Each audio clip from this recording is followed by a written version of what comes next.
Assalamualaikum warahmatullahi wabarakatuh. Perkenalkan, nama saya Alda Fitriani dengan NIM 120103252200 kelas 4G MPI dengan mata kuliah Komunikasi Organisasi. Baiklah, di sini saya akan menjelaskan tentang komunikasi publik. Komunikasi publik dapat didefinisikan sebagai komunikasi strategis untuk menyampaikan ide, program, meskipun presentasi, data, propaganda, dan lain-lain, kepada massa, publik, mahasiswa, atau halayak khusus. Di setiap negara, komunikasi publik memegang tempat terpenting dalam berbagai pandangan dan pesan kepada halayak. Misalnya motivator atau pembicara publik menggunakan jenis komunikasi ini untuk menjangkau publik. Adapun komunikasi publik ialah komunikasi strategis yang digunakan ketika seseorang atau sekelompok orang mengumpulkan berbagai informasi kepada sekelompok orang untuk menyampaikan pesan tentang topik tertentu. Salah satu bentuk komunikasi yang penting biasanya dilakukan untuk tujuan tertentu. Informasi tersebut dapat berasal dari swasta, pemerintah, partai politik, kursus akademik, dan banyak lagi. Secara sederhana, aktivitas berbagi informasi dengan publik dapat dipahami sebagai komunikasi publik.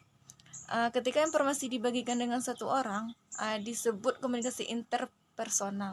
Misalnya berbicara dengan satu siswa, sedangkan ketika informasi dibagikan dengan lebih dari satu orang, disebut komunikasi publik yang menyapa siswa dalam seminar. Pentingnya komunikasi publik sangatlah ekstrim dan efektif di arena publik. Di masa lalu, komunikasi publik menjadi bagian dari persuasi. Namun di era digitalisasi modern ini, teknologi telah mengubah cara komunikasi publik. Berbicara tentang partai politik, persuasi ialah bagian darinya untuk mendapatkan dukungan publik. Dari acara profesional hingga acara bisnis dan penelitian, berbicara di depan umum memainkan salah satu peran utama dalam hubungan masyarakat untuk menghubungkan dan mengubah kelompok orang. Adapun beberapa alasan mengapa kita harus menguasainya, terdapat 3, yaitu yang pertama, memenangkan publik.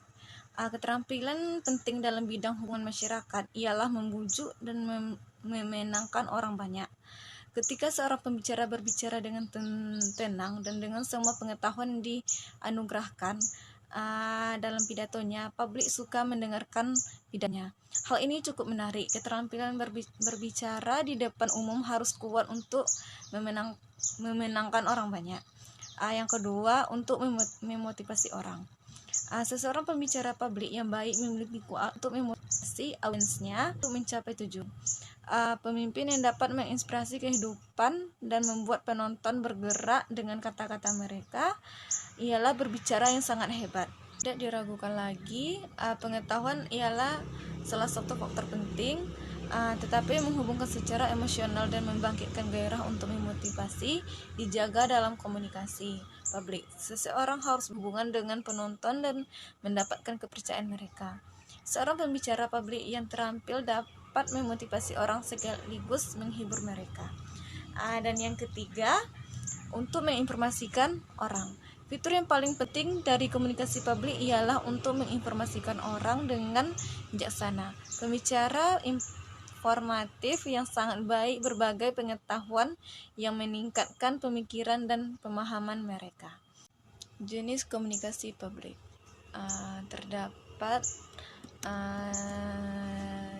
jenis, yaitu yang pertama, upacara. Komunikasi seremonial terdiri dari pidato-pidato yang menandai acara-acara khusus seperti wisuda, pernikahan, pesta ulang tahun, dan banyak lagi. Hubungan emosional dengan sentuhan pribadi akan hadir di sini. Yang kedua, demonstratif. Komunikasi demonstratif membutuhkan pilihan untuk berbicara secara singkat dan jelas tentang tindakan. Di balik komunikasi demonstratif terdapat gagasan bahwa audiens harus berhenti belajar tentang bagaimana mencapai sesuatu, demonstrasi sains, dan contoh sempurna dari komunikasi demonstratif. Yang ketiga, informatif. Dengan komunikasi yang informatif, pembicara berusaha mengungkapkan suatu gagasan kepada publik. Kuliah perguruan tinggi termasuk pidato informatif seperti konferensi industri, dan beberapa pejabat menyampaikan informasi penting. Dalam jenis komunikasi ini, informasi sangat penting. Menyebarkan informasi penting ialah bagian integral dari komunikasi ini. Media, TV, radio juga dapat dianggap sebagai komunikasi yang informatif. Yang keempat, komunikasi persuasif. Membutuhkan suara latihan yang meyakinkan publik dari perspektif. Misalnya, ketika politisi membutuhkan suara untuk pemilihan, mereka memilih komunikasi publik semacam ini untuk memenangkan kepercayaan kelompok dengan banding. Komunikasi publik juga dapat berupa rambu dan semiotika dalam berbagai dimensi seperti rambu lalu lintas, rambu di bandara, dan masih banyak lagi. Jenis komunikasi ini menggunakan grafik untuk menyampaikan beberapa informasi kepada publik. Adapun contoh komunikasi publik pada sehari-hari seperti berpidato pada banyak orang, seperti di acara tertentu, yaitu acara seperti wisuda, pernikahan, ataupun ulang tahun dan sebagainya. Wassalamualaikum warahmatullahi wabarakatuh.